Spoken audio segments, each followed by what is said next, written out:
It's one of those things where it's not finite like money, right? Right. Either you have it or you don't. Yeah. When it comes to sex, we, in theory, have it. Yeah, we have it. But for some reason, you just can't. What was your reason?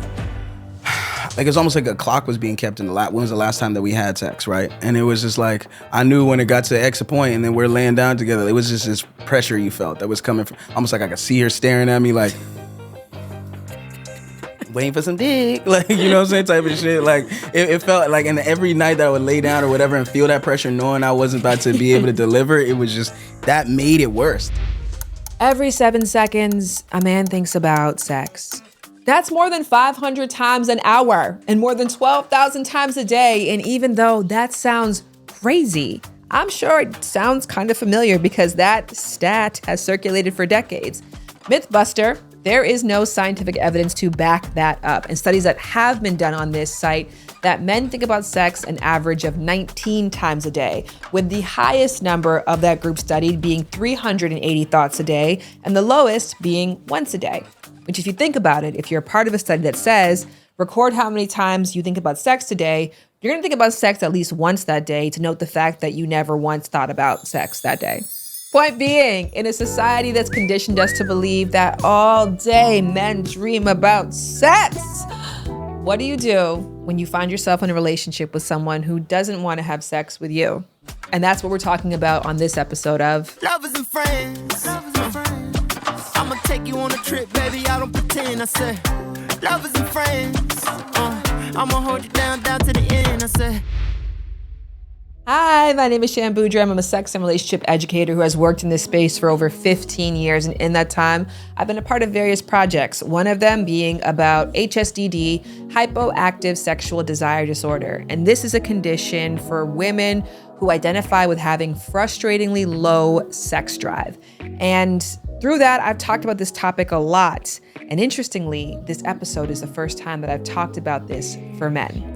And through this episode, I learned that I had to reframe my understanding of men with low libido to accommodate for a more compassionate, less judgmental reality. So off the rip, I want to start this episode by saying some basic statements that I think a lot of us may need to hear. Men don't owe you sex in order to provide you assurance about your relationship with them. Men don't owe you sex in order to boost your self-esteem. Men don't owe you sex in order to prove they're not having sex with anyone else. And men don't owe you sex in order to prove that they're men.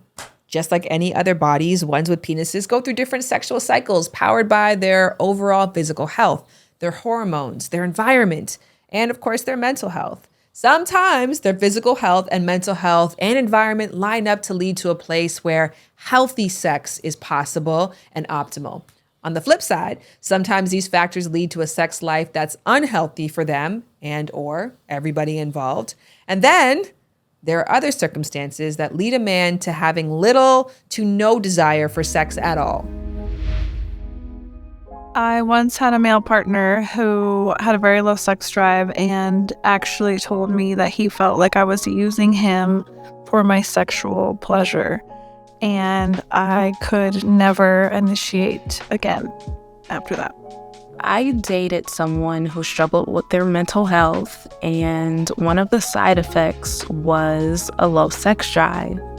And even though he clearly communicated with me about this particular situation and how it had nothing to do with me and how beautiful I was and how sexy I was and everything, I still felt like there was something that was wrong with me. For the first year and a half, we never had sex. I think I stayed because I was so curious and was maybe like, is it me? But no. And then one day, a year and a half later, he's like, let's have sex. And I'm like, yeah, let's, please. And it was it worth waiting a year and a half for? No. But hey, that's why the relationship only lasted 6 more months. I tried to teach him ways, and I tried to be understanding, wearing lingerie and trying to spice things up. Still didn't seem to work. I would find myself falling asleep crying, running to the bathroom crying, relieving myself with masturbation, or just talking to my friends about my issues. In the case of my ex, when we first started dating, we had sex and it was really cute and fun. But once we became official, the sex had completely fallen off the cliff.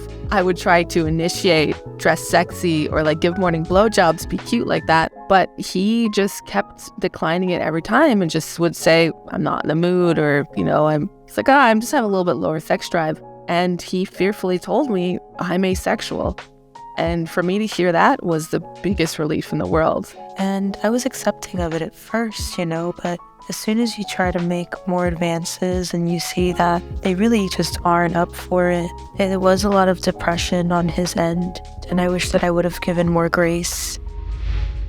Yeah, as you can hear, this conversation is layered and it's loaded, and that's why it's often avoided altogether. And that is further reason why I'm so proud to present the guests on this episode who dare to go there. First up, we have Drew Love, the lead singer of the popular R&B group They, who just released their album New Moon, which is streaming right now. Drew came through to talk about his last relationship in which low libido became a huge point of contention. And then later in this episode, I am inviting back male sex coach Alex Grendy. So it's not that porn is better than having sex with a partner. It's not that they're choosing porn over their partner. It's like they literally can't give to their partner in those moments. So they're just going to take what they can get. And that's where I think we resource to porn to feel something. Hey, lovers and friends, this is our first of 4 ad breaks in this episode, and we are starting things off with a bang. More like a mwah for your buck. Anyhow, I'm talking about HelloFresh. This meal delivery service brings the taste of spring right to your doorstep in one weekly box delivered to you. Say goodbye to time eating grocery shopping and hello to convenient chef-crafted recipes featuring ripe, seasonal ingredients that are pre-proportioned and ready to cook. This does not mean you're losing your choice on what you eat.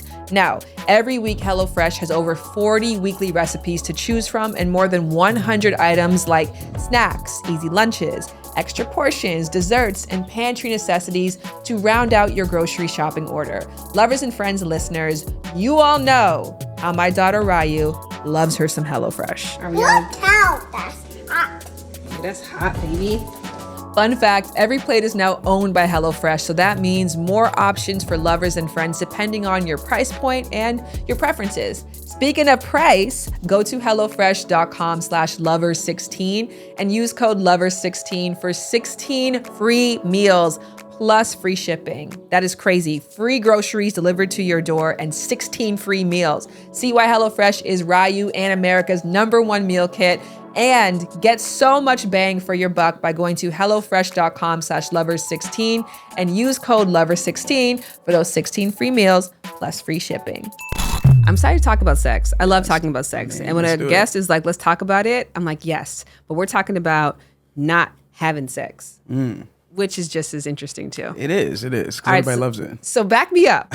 You just came out of a relationship. Yeah. It's fresh for you. And there was something that was really empowering that happened because you're in your best space now. Yeah. Let's start on the positive note. Tell me about today. How are you feeling? I'm feeling good. It's a beautiful day outside. We in LA. It's beautiful out here. But I'm feeling good. I mean, like you said, I'm in a really empowering phase of my life right now. I just got out of that relationship that I was in. What are some of the things that you learned? I think that I learned how to love myself a little bit better because it's easy when you get in a relationship, especially in a long-term one, you're living together like we were, you start to let yourself go sometimes. You start to you get really comfortable. And then when you go through the ups and downs of emotions that you go through in this industry that I'm in, along with the other person's ups and downs, a lot of times those ups and downs kind of mix together and then you end up in a kind of like a mess of different emotions that you don't know how to work out with each other.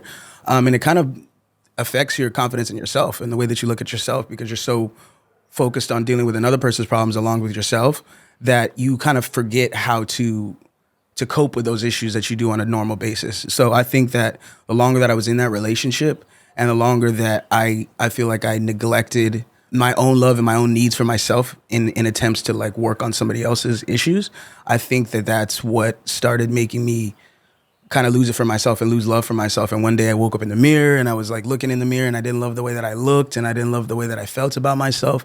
It took getting out of a relationship to realize that sometimes you need a reset to like really retrain your brain on how to like have appreciation for yourself and the way that you look and the way that you feel. One of the issues in your relationship, which it sounds like there was, like you said, a mix of things happening. And this is also timing wise during the pandemic. where we all know the stress was mounting for everybody. Yeah. And there was no blueprint on how to cope with it. No, Not at your all. grandparent, nobody, not your neighbor, nobody had been through a pandemic before. Yeah. So we were figuring it out from scratch. So I always leave grace for that. But something that was an issue for you guys became sex. Yeah. Can you tell me a particular story that can really put this into perspective for me? So during the pandemic, like you said, she kind of moved in with me during that time because there were financial troubles everywhere. So she kind of moved in with me during that time. We started to, for lack of a better phrase, kind of suffocate each other in a way. And I think that when you don't give each other enough space and you're both dealing with your own problems that you deal with during a pandemic together in a small confined space, I think you kind of a little bit get tired of each other. You kind of, so the intimacy kind of dropped during that time because it's like there was a lot of arguments going on, a lot of this, that, and the third, and a lot of internal stress and external stress as well. So I think that it kind of like fed into the way that we looked at each other, the way that we looked at the intimacy in the relationship. And then furthermore, it kind of started affecting our personal confidence because the other person wasn't being as intimate with me as I was used to, and I wasn't being as intimate with her as she was used to. So it kind of makes us look at each other and be like, dang, am I not like attractive anymore? Like, am I losing it? Like, why is she not feeling me, or why is he not feeling me? So I think that furthermore exacerbated the intimacy issue to the point where it almost like became non-existent. That was a really big issue. We tried to fix it, but I think that at that point it was like a little too far gone. So if you're holding, grudges or animosity against somebody, or you're stressed out by somebody, like, are you gonna want to have sex with that person? Probably not. So I think that stacked on top of each other day after day after day. And I think that I realize within myself now that when I start a relationship or I'm early in, like that moving in thing, is just take your time on that because it can really suck a relationship dry a little bit. What was your guys' sex life like before you moved in together? Well, I met her on Tinder, so you already know what that app is for. So it's kind of interesting. I first, it was supposed to be just a hookup, honestly, but we met together and we ended up like, personality just matched. You know what I mean? She liked everything I like, same person, same sense of humor, same taste in food, movies, everything, spontaneity. She was a very active person. She liked to be out and about, hike, camp. That's what hit it off from the jump. I mean, the first day, we did have sex on the first date. And that was amazing. Sparks flew on that. And I was just like, okay, Dan, this is some of the best sex I've ever had. She said the same thing to me. I was like, damn, that's a great start. And then it got to the point where we felt like we could spend more and more time together, to the point where we were almost living together already. My roommate kind of was getting a little tired of her being up in there all the time. So then it eventually gradually, once the pandemic hit, and like I said, the financial issues came, we ended up actually moving in together. But I didn't realize what that was going to turn into.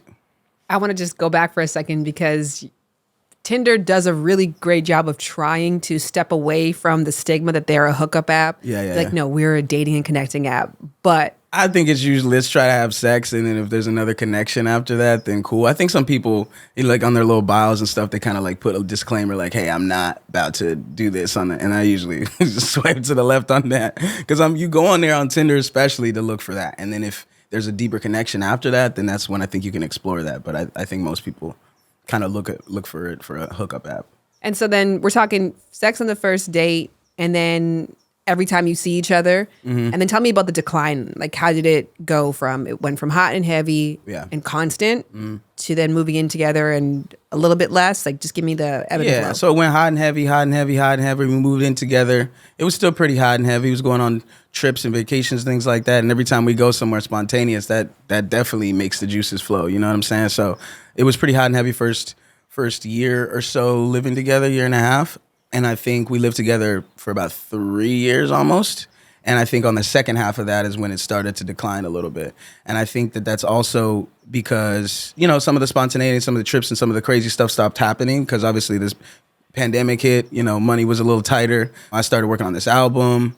She had things she was starting to work on. So we got a lot busier, a lot more things started happening, and then just come home every single day with a lot of stress. So then it went to like once a week or? Then it started going to like, so where it was like once a day or twice a day, maybe more than that, it ended up going to like, after like a year of living together, maybe once or twice a week.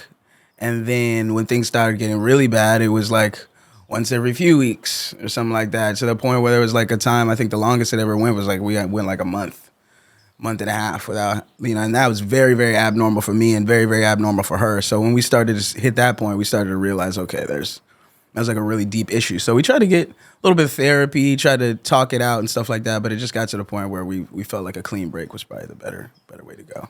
Sometimes I had a podcast episode and it was Rachel Lindsay, and she was essentially saying, like, we're not having sex in my marriage, and that's okay. Yeah. Like, at the place that I'm at in my life right now, what I'm prioritizing, this just isn't the thing that is top of mind. So it's not always a bad thing. But in your particular case, how do you think about the lack of intimacy? Well, it's interesting that you say that, because while it was happening, I knew that I was going through like an internal mental struggle that had to do with a lot with why I wasn't putting out. And I was trying to explain that to her. I was just like, look, I'm just not in the phase of my life right now. Like in this very current small piece of my life, I'm like really focused on other things, and I'm really stressed about a lot of different things. You and I are not getting along on every, sense of the word. So it's, a lot of things going on my mental. When I don't feel confident and it affects my confidence, I'm telling you, I can't be very intimate.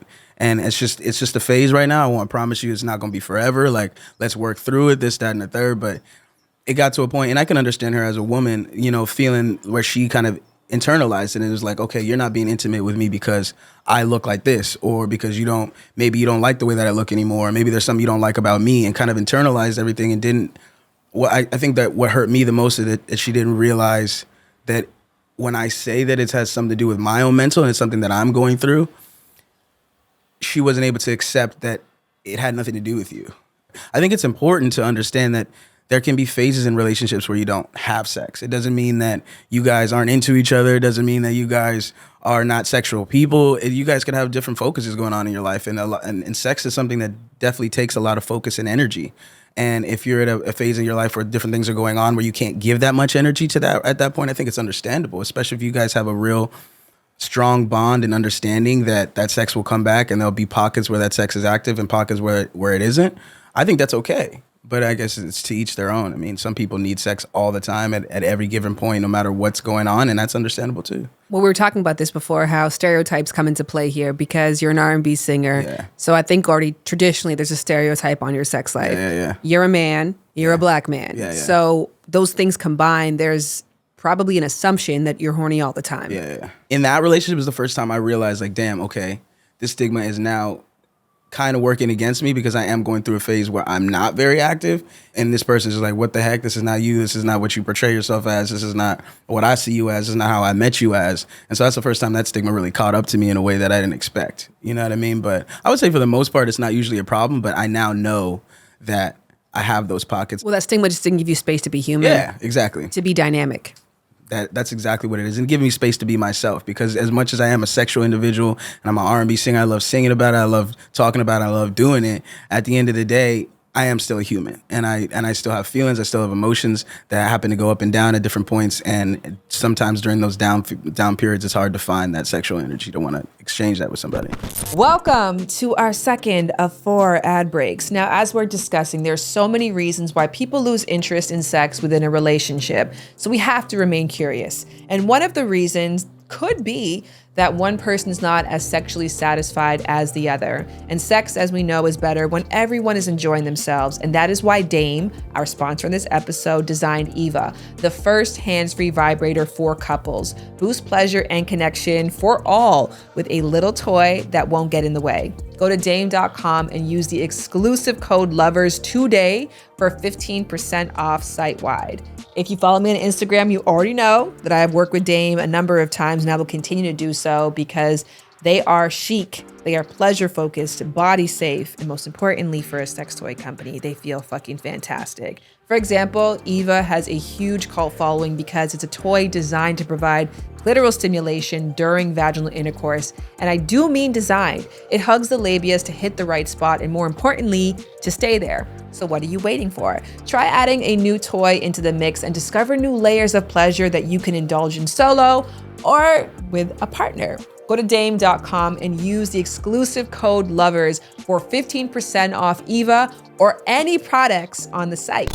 Is it really frustrating when you're able to communicate this in a way? Because going against another stigma. Men are often stigmatized for not being able to express their emotions and for not being vulnerable. And I come across a lot of people, specifically when it comes to erectile dysfunction, where they feel the stress and the problem, but they don't say anything. Right. And then their partner internalizes it and makes up stories because they have nothing else to go off of. So I just want to clarify, in your case, were you silent and then you said something, or did you say something up front and then, even regardless of your communication, she still internalized it and created a different version that had nothing to do with what you said? I think it was a little bit of both. I think that I could have said something a little sooner. There was a point where there was like a 2 week period, and that was like the longest at that point that we had gone without it. And I could tell that she started to get a little concerned and started to, when a girl looks at herself a little longer in the mirror in the morning and this, that, and the third, just different things that she was doing to kind of check herself out, and she wasn't feeling super confident in herself. And I could kind of tell that it might have something to do with the lack of intimacy coming from my end. But I did try to eventually tell her when she came and said something to me first. And that was the thing. I probably should have went and said something to her, knowing how she was probably feeling, having that understanding of her. I probably should have went and been like, hey, look, I want to let you know this is not you, this is me. But nobody wants to hear that phrase either. Right. It's not you, it's me. But I was also working through what it really was in my head. Like, why am I like all of a sudden not trying to be super active with this person that I know I care about and I know I'm attracted to? Why am I not? So I was trying to work that through myself before I could come and tell her. But I think before I even got a chance to, like, she kind of started vocalizing with me. But, it's also communication and how you say certain things. You know what I mean? So I think that we weren't able to effectively communicate it before it got to be too big of a problem. What were some of the stories that she had started to create in the silence? I think that she was worried that I was stepping out. And I think as opposed to her creating stories, I think she was asking around. I think she might have been snooping and asking and wondering and voicing to some of her friends that she may be concerned of, why we're not having sex and that it might be that I'm stepping out with somebody else. So I think for the most part, she always trusted me. She was never really a super snoopy person, but I could start to tell when she was asking certain questions she didn't normally ask. And, when you're coming home, or who is this and this, that, and the third, that I could start to tell that she thought that I was probably stepping out. And how did that impact your guys' dynamic? It definitely impacted us a lot because now that becomes a trust issue. It's just, and this is after I told you that I'm having intimacy issues because of the fact that I'm just going through something, right? Even after I was able to express that to her, I think she still didn't want to accept that. And it's like, oh, that's just, you just saying that. Like, there's something else going on type of thing. And I think that it started to stack upon each other, and it started to snowball into something that got a lot bigger than it should have. Because at no point was I actually being unfaithful, and neither was she. But I think when you're not getting it from the main person, the only person that you're giving it to, is just like, in this day and age, when you see everything on social media and the way that people act and stuff like that, one of the first things you're going to assume. Especially when I'm a R&B singer and, you know what I'm saying, I'm going and doing this, that, and the third everywhere, and people know who I am in that, in that regard. To a person that's dating somebody like that, there's already an inherent insecurity when you get into the relationship. So it's like when the intimacy starts to lack, I could see why she probably thought I might be talking to somebody else if I'm not giving it to her. Division had that song that. I just got. I'm gonna cheat it. What was it? Yeah. If I got caught or something like that. Yeah, that one's hard. I like that song. But I guess it's sort of similar concept, and I think Daniel tried to spin it because he's like, I wasn't saying I actually cheated. It was basically saying like, if I did, it would mean that I didn't love you. It's just because. It was actually, honestly, that song spoke to dudes, spoke to niggas for real. I think also what he was kind of talking to is that it can become such a big problem in the relationship that whether I do it or don't do it, the issue still exists. The issue still exists regardless. Whether I cheat or not cheat, you're going to either think I'm cheating or this, that, and the third. But here's my take on cheating. And this might be a kind of like a hot take. Honestly, I'm a type of person, I don't condone cheating, and I don't believe in it, and I don't do it. But if I'm in a relationship long enough and I really care about somebody and I love them, and for some reason there's something I'm not doing and they end up going to do something, just don't let me find out. That's kind of how I feel about it. I don't believe that you should do it, but if it happens and there's something that's going on, especially if in a situation like we were talking about, if for some reason I'm not giving you the intimacy that you deserve for a long period of time, and you've told me over and over and over, and I haven't heeded that, and you felt the need to go get it from someone else, just don't let me find out. At that point, though, I can't really be mad because I wasn't providing for you in the way that I know that you need. You know what I mean? And if you felt the need to go seek that somewhere else one time to get that off your chest so it wasn't bothering you all the time, you know what I mean? Ignorance is bliss is the way that I think about it. Just don't tell me. Just don't let me find out about it. And then as long as we're still in this relationship and we're, you know what I mean, kind of working things out, like sex is important, and sex is a really deep spiritual connection and exchange of energy. But at the end of the day, a relationship that you've been in with, you know, for 3, 4, 5 years, you go have sex with one person, it doesn't necessarily change the sanctity of this relationship. As long as you're able to come back and be honest with about it, and it doesn't happen again, this, that, and the third, I think cheating is forgivable. You said, don't tell me, don't let me find out. So should they come back and be honest? If I happen to find out, that's a whole different level. If I happen to find out. Okay, so here's the rules. You're allowed to go out if this is something that's an issue between us, but don't tell me and don't let me find out. However, if you think that I might be finding out, now come be honest. You got to be honest about it eventually, because I'm a person, I got ears in the streets. I'm going to find out something like that regardless in a situation like me. But this is only if there's, like we're talking about, there's an intimacy issue. If I'm not providing or that person's not providing, like sometimes you got to do what you got to do to keep it going. It's interesting because I went through a period of really low sex drive last year, like excruciatingly low. I was pregnant and I was pregnant, and as you saw, I have another child as well. And so it was so much need on me already, and my body was at low capacity. Like, my kid doesn't care if I'm pregnant or not. She needs whatever she wants from me. And so in my marriage, I was like, I need no more need. Yeah. Like, I don't want to feel like I'm not enough or I'm not providing for somebody. So, like, not only am I telling you this is not going to happen, but I don't even want to feel the pressure from you. And in order to do that, if you need to go and get a fuck buddy or something else, I completely support you. See, that's what I'm talking about. But I think that that's a conversation around non-monogamy, not around like non-ethics, like just don't let me find out. So I guess I'm curious if that became a part of it, where you're like, are we willing to change our relationship dynamic from monogamous to something else to account for the fact that I want to keep our intimacy, but I realize that physical intimacy isn't possible for me right now? It got to that point later on, like almost towards the end of when it, you know, kind of really just broke apart. It got to the point where I realized, like, hey, man, whatever's going on with me right now in my lack of intimacy towards this person or in general doesn't seem like it's going to clear up soon enough for this person to be happy about it. So it had continued. I was like, look, honestly, and I think it was like a drunken night with some drunken words, but I really did mean it. I was like, look, honestly, if you need to find yourself something to take care of these needs that I'm not, for, you know, to paraphrase what I actually said that night, you know what I mean? If you need to go find somebody to take care of the needs that I'm not taking care of right now, I'm just saying I wouldn't blame you. I'm not telling you to do it. I'm just saying I wouldn't blame you, and don't let me find out. I told her those words. I was like, just ignorance is bliss. Don't let me find out. And she felt insulted by that, and I can understand why. But I was trying to give her another out to get what she needed. But she wanted it from me, and understandable. She didn't want to go seek it from anywhere else. And she was like, oh, if I do that, that's just going to give you excuse to go do that, and I don't want you doing that. That's fair. And I think that was an attempt at getting there. Right. That's fair enough. Why is it so? Like, I can account for myself when I've gone through a low sex drive. I know why. I was like, even though my partner wants it, even though, because it's one of those things where it's not finite like money, right? Right. Like when your partner's asking you for money, either you have it or you don't. Yeah. When it comes to sex, we, in theory, have it. Yeah, we have it. But even when our partner is asking, and even when all the incentive is there to do it, for some reason you just can't. What was your reason? I don't know to this day that I can really pinpoint exactly what it was. But to touch back on something you were saying earlier, it became also a thing where it's just like, now that I know that I haven't done it, like it's almost like a clock was being kept in the lap. When was the last time that we had sex, right? And it was just like, I knew when it got to X point and then we're laying down together, it was just this pressure you felt that was coming from, almost like I could see her staring at me like,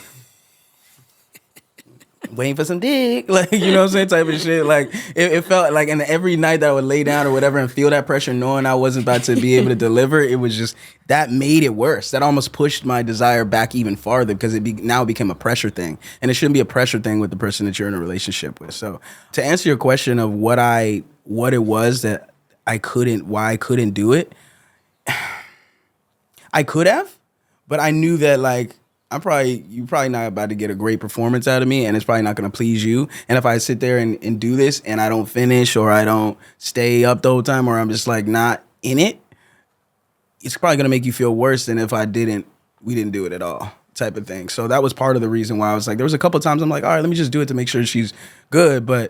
And then there were times I would try to, oral or whatever that, but that was, she needed the whole vibe. You know what I mean? So it got to a point where everything I was trying to do to explain how I was feeling came off as just like an excuse, and that I was probably doing it with somebody else, or I wasn't just feeling her anymore. You know what I mean? And that's the way she kind of took it. And I think as time's gone by, like I would hope that she understands a little more where I was coming from. But I think to myself, I'm still kind of like working on maybe some of the things that have me feeling that way. I mean, I think my sex drive is completely back. Like I'm good and I'm active in that area, but I am interested to really pinpoint what it was. So like if it does ever happen again, I can figure out how to maybe nip it in the bud. So it's an ongoing learning process.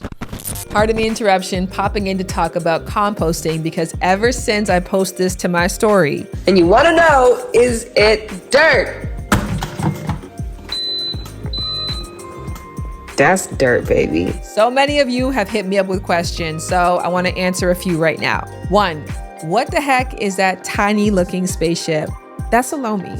And Lomi is a countertop electric composter that turns food scraps to dirt in under 4 hours with the push of a button. 2, why are you composting? Let's keep this number up here right now. I have 2 kids who are 2 and under, and both of them are still in diapers. So I don't need anything else stinking up my garbage. And more importantly, composting means less waste for the environment, and it also means more nourishment for my garden. So win, win, win. 3, what does it cost? Let's talk about what it saves: the environment, time, money on plant care, and above all else, brain power, because unlike other composters, this is genuinely just the push of a button. And speaking of savings, you can go to lomi.com/lovers to get $50 off your Lomi. All you have to do is go to lomi.com/lovers, enter in the promo code lovers when you get there, and that is how you're going to save $50 off your electric countertop composter. You're welcome. And thank you to Lomi for sponsoring Lovers and Friends. Did you feel like you messed up in the relationship? Yes. I think I messed up in the relationship because I wasn't great at communication. I think that when a lot of these problems continue to get worse and snowball, I became worse at the communication. And I started to lash out and say things that I probably had no business saying. To my defense, it was going on both sides. You know what I mean? Like, she was screaming a lot, saying a whole bunch of out-of-pocket stuff, and I was saying a whole bunch of out-of-pocket stuff. And I think that just added to the resentment. And then I think that I could have done a better job of letting her know that she was still loved and cared about, and that what I was going through mentally had nothing to do with her and how she looked and how I felt about her. It had to do with myself. And even though I did try to tell her that a couple times, I felt like I could have shown more things to let her, in other ways, to let her know that, hey, it isn't you, this is me. This is a me problem, and this is temporary, and I still love you, and I still want to be with you, and I still want to do everything that I said that I wanted to do with you, and you're still my one and only. I could have done more to show her that. And I feel like I stopped taking as much accountability because I felt like she wasn't taking accountability for some of the things that were going on my end that were angering me. So I kind of stopped. Devil's advocate. It's wonderful to take accountability. Yeah. It's very empowering, and it's also very inspiring to hear. So I want to say it's an honor to listen to that. Thank you. Devil's advocate, though, what could your partner have done to have made a big difference? What my partner could have done to make a big difference is done a better job at understanding what I was going through. And that's a hard thing to do. And as much as I tried to explain that to her and break it down to her in the most finite ways possible, like, it just didn't seem like she had a grasp on it or really attempted to kind of understand what I was going through. She always wanted her emotions validated, but I don't know if she felt the need to validate any of mine. And I think that was a big thing for me too, because it made me feel like, okay, dang, I'm gonna have to not only sit here and live in here within this space and go through everything that I'm going through and deal with whatever this person's going through, but I have to try to help this person with all their emotions and whatever. But when I try to unpack mine, like, I'm on my own.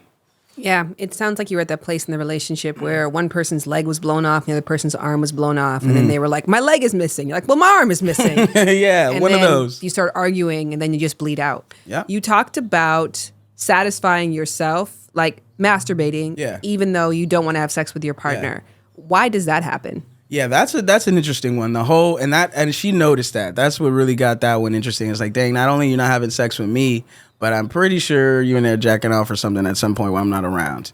And it's just like, for dudes, that's something that's a really taboo thing. But like, I think a lot of dudes that watch this can relate to that, because sometimes even though you're you might love this person and you're physically attracted to this person, you're dating them. Like I said, the whole physical thing of actually getting up and actually going through the actual physical thing of having sex 30 minutes, hour, whatever it is, not only the physical energy, but the emotional energy and the spiritual energy that transfers, it's a lot. It's an actual task. And sometimes if you're mentally drained at that point or emotionally drained, sometimes it's like, I'm turned on and I want to like maybe quickly bust a nut or something like that. But I don't know if I'm trying to like, because sex is like, oh, kissing and, you know, making love and all the passion and all the exchange of energy. Sometimes it's a lot more exhausting than the energy that you have in your body and in your mind at that time. And so sometimes jacking off or whatever it is, like, you know what I mean, is sometimes a quick release of that energy without all the extra stuff that comes with that. And I think that sometimes guys can be in a space where, yes, they are turned on and yes, I am trying to do this and I am attracted to you, baby girl. But it's just like right now, either I'm in a hurry and I just got to do something real quick, or I'm tired and I don't feel like doing that for 45 minutes. Or maybe I'm just like mentally I'm not really there and I just want to, you know, clear this out of my brain, go to sleep or whatever it is. So sometimes it's just the amount of physical and emotional energy and spiritual transfer that goes on with actually having sexual intercourse is a lot more energy than that person has at that time. And that's how I feel sometimes. And I feel like in the relationship, she saw that. And it's hard for a female to see that and not take it as like, okay, you don't want to have sex with me, but you gonna watch this video or something like that and please yourself to that. That's like really insulting to me. And I could totally understand. And I wish I had a better way to explain that to her of how I was feeling. But you know what I mean? Sometimes it's just the whole ordeal. I wouldn't even call it a chore because sex is not a chore. But from a physical standpoint and a mental, and like I said, that transfer of energy, like sometimes it's a lot. And I don't feel like doing all of that right now. And maybe I just don't have all of that in me right now. I think you explained that pretty good. Yeah. All in all, though, I mean, I'm not sure what your like stock is of this relationship, but it sounds really positive. You came out with a lot of personal ahas. You learned a lot about yourself. You also came out with a lot of curiosity about who you are, who you really are intimately. And hopefully the other person's having those ahas too. But yeah, I think it's pretty beautiful how you just described it. Yeah, I mean, I think the entire relationship, a great album came out of it because a lot of the stuff on the album that we just dropped, like, kind of touched on some of the ways that I was feeling. I definitely learned that it's okay to be super sexual at certain points and to be an inherently super sexual person, but have the self-awareness that sometimes you go through certain things mentally or external factors that might make you not super sexually active person for a small period of time, and that's okay. It's okay for you to go through that, and that's okay for your partner to go through that. And I think the key is like communication to get through that little phase. Let's do the where do people find you? What do they listen to? Okay, awesome. They loved you so much. What now? Well, my name is Drew Love, so you can find me on Instagram at Drew Love. The artist group that I'm in, the R&B super duo, you can find us at THEY. They on Instagram or Twitter or anything like that. Go check out our new album that we just dropped. It's called New Moon. So if you like R&B and you like pop and it's a little mix of everything. So it's a late night car ride. It's good for sexual encounters. It's good for going out to the club. It's good for a barbecue. It's a little bit of something for everybody. So go check out that New Moon right now. Thank you so much. Thank you. Appreciate you. I'm sure you can tell, but I'll say it because it's worth saying. I really enjoyed that conversation with Drew. Drew Love is half of They, a group who has amassed 66 million listeners on YouTube alone with their hits featuring our faves, Jessie Reyez and Kiana Lede, plus Ty Dolla $ign, Wiz Khalifa, Tinashe, the list goes on. So get into their new album, New Moon, out now. And also, I am excited to share that in addition to chatting with Drew, I also spoke to Dante, the other half of They, and I think you guys will really enjoy that conversation as well. So look forward to that in the coming weeks. But right now, you can look forward to my perspective shifting conversation with sex coach Alex Grendy, who is now a third-time guest on Lovers and Friends because he's damn good.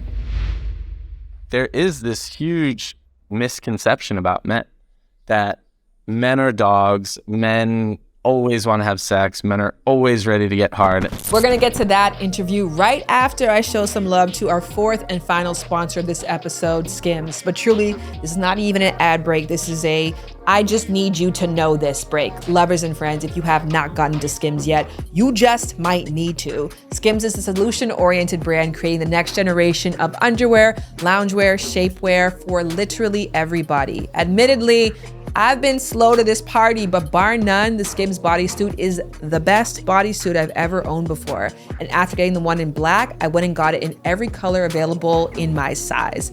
Their Fits Everybody Unlined Demi Bra, which I'm wearing right now, is my favorite. I am so obsessed with this bra and this collection that I actually gave gift cards to my daycare's teachers and said to them, y'all take loads off of my life, let me take a load off of yours. The buttery soft fabric molds to your body and stretches to twice its size. The Fits Everybody collection is offered in a range of cuts and fits, from underwear to bras and dresses, t-shirts, bodysuits, all available in sizes extra, extra small to 4XL, and is offered in 9 colorways. Skims Fits Everybody and more best-selling essentials are available now at skims.com. Plus, get free shipping on orders over $75, all at skims.com. And do me a favor, after you have placed your order, look forward to it, and also look for the section where they say who sent you. Tell them Lovers and Friends sent you, because I would love if Skims kept sponsoring this podcast. So something for you and something for me. Hi, Alex. I am thrilled to have you back. And without further ado, I am really interested to hear what were your immediate reactions and reflections from listening to Drew's story. Yeah, a lot of things came up for me when I was listening to his story. And the first thing that popped into my head was porn-induced erectile dysfunction. This is something where men who are able to get it up when they're watching porn, but they're not really able to get it up when they're with a partner. Something that I think he was experiencing because he was under a lot of stress or dealing with a lot of, kind of issues in his life, that he didn't have the sex drive for sex with a partner, but with porn, he was able to. There is a huge difference between the two, right? Like, we're watching porn, there's absolutely no pressure to perform at all. You can go as quick as you want. You don't need to be hard. They want to be able to satisfy their partner, but they don't feel like they can. So they don't want to put themselves through this stress or anguish to try to make that happen when they know deep within themselves, like, I have nothing to give to you right now. Like, I don't even love myself right now. How am I going to make love to you? How am I going to give you pleasure? So it's not that porn is better than having sex with a partner. No one would ever say that. Honestly, I mean, I can't say that for sure, but it's not that they're choosing porn over their partner. It's like they literally can't give to their partner in those moments. So they're just going to take what they can get. And that's where I think we resource to porn to feel something. It's like, I'm not feeling good about myself. I can't give pleasure. I just want to not feel this way. Okay, porn's making me feel something different. Porn is an escape from knowing that I can't give to my partner, from knowing that I'm not being a good partner right now. I can't be a good partner right now. And porn's allowing me to get away from that for 10 minutes, 30 minutes. With a partner, what I heard from him was that there's quite a bit of a production. There's a lot that goes into it. But when I've heard that, I don't think it necessarily has to be that way. That there could be some mismanaged expectations at play as well, or kind of limiting beliefs into what sex has to be with a partner. So you said porn-induced erectile dysfunction. Can you tell me more about that? Well, that's someone who doesn't have any, cardiovascular problems. They're not overweight. They generally don't have issues getting an erection. But because porn has such a dramatic effect on our reward centers in the brain, that once you kind of get started, you need that much more. So it's like very similar to drugs in the sense that, okay, the first time is great. The next time you need a little bit more, and then a little bit more, and then a little bit more. And it takes you down this pathway where you're also getting really used to watching other people have sex instead of your own experience. So there's this voyeuristic kind of aspect to it where maybe you're getting really turned on about the way someone else has sex with a woman, Maybe you're getting really turned on by these really extreme kind of situations, maybe with multiple people, that you can't possibly create in, your partner relationship. So you can kind of get really desensitized by the porn. It's so overstimulating, and it's made for you to be able to get an erection and ejaculate like immediately. So that overstimulation over time, as you start to consume more and more porn, more extreme porn, it can make partnered sex a lot less desirable for some men. I think that's really fascinating. And I love talking to you for this reason, that you always hear something a little bit different than I did. But I also want to note the fact that Drew didn't identify with having erectile dysfunction or having unhealthy consumption habits around porn. But after hearing you speak, I can hear why that might have jumped out to you. I actually have a project that I would love to sidebar with you about later on. But going back to what Drew was talking about during his interview was that he felt like because we are so conditioned to think that men want sex all the time, when a man doesn't want sex, it seems like the end of the world and can often lead to the end of a relationship. So what are your reflections on that? Yeah, I love that. And I'm really happy you brought this up because this is something I preach to men all the time. I turn down sex with my partner all the time.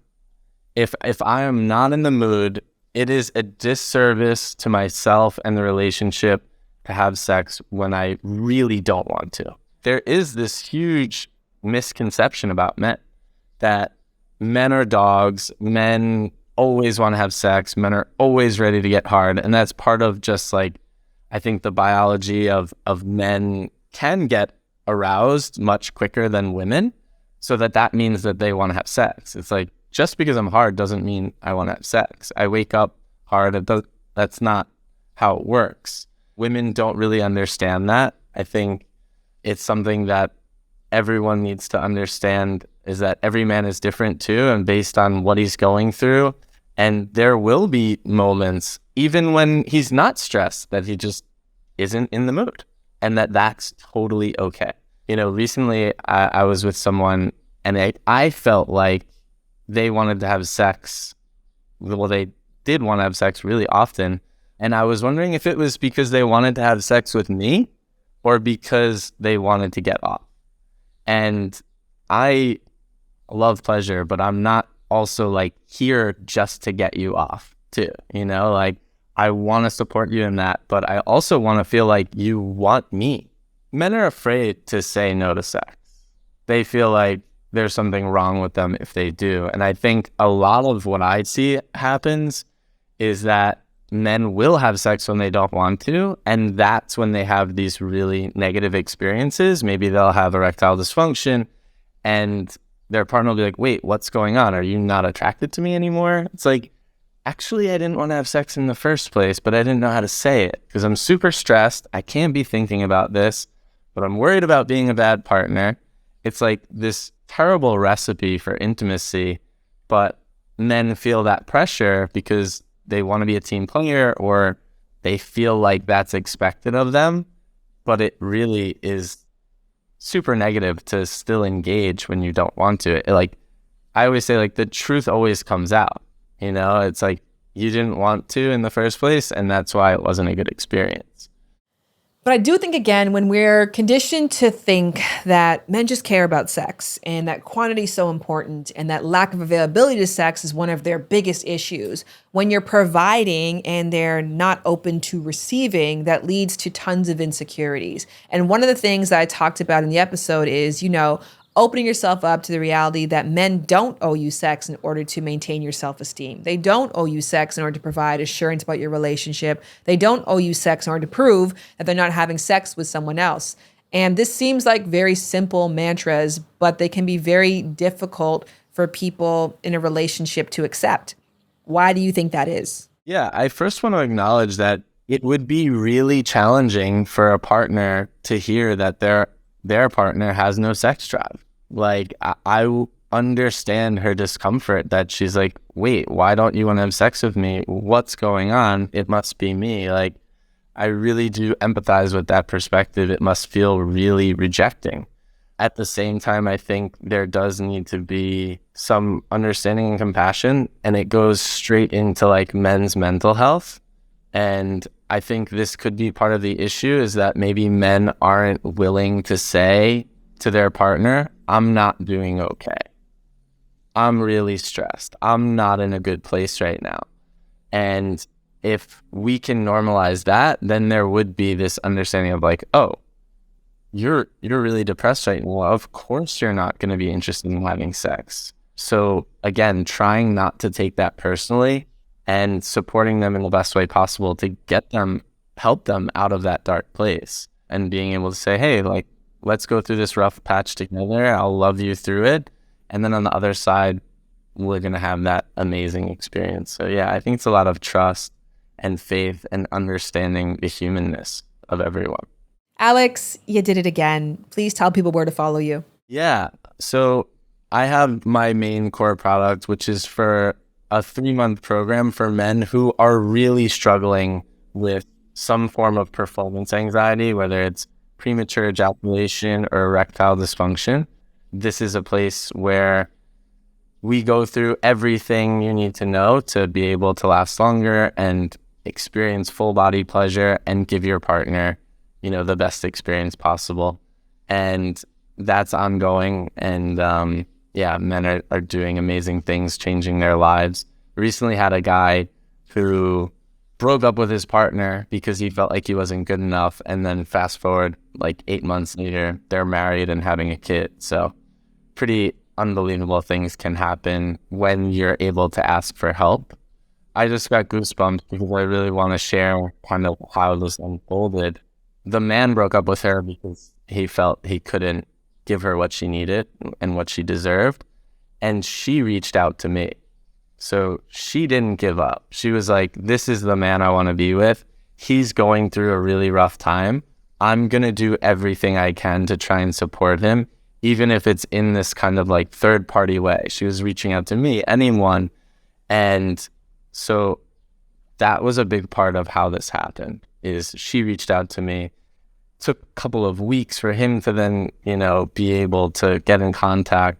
So that unwavering support from her, this faith, like, this is the man, I don't care what he's going through, whether we're never together again or not, I want to help him because I love him as a person, is what made this possible. Shout out to Alex, shout out to Drew, shout out to you. Special shout out to you if you have gone to rate and review the podcast. That little bit goes a very long way. And shout out to us to getting to 5,000 rates and reviews. I love reading them. And for everybody who wrote to say, like, what's been happening the past 2 weeks? Where's my podcast gone? We took some time to get ahead and to get great, and it's felt amazing. And this is just the first of many incredible conversations that I've had within that time. So I look forward to talking to you consistently, but definitely talking to you next week. So please come back. Bye. Lovers and friends. I'ma take you on a trip, baby. I don't pretend. I said. Lovers and Friends is executive produced by Shared Entertainment Shan Boudram. It is produced by Shan and Crazy Cruz with production support from 2 West Entertainment's Adam Krasner and Brianna Barone. The Lovers and Friends theme song is produced by Sean Ross and performed by Jared Brady, who also does the scoring and engineering on all of our episodes. Lovers and Friends is powered by Audio Boom and made possible by our incredible sponsors, who you can show some love to by reading the show notes. Thank you, and see you next week.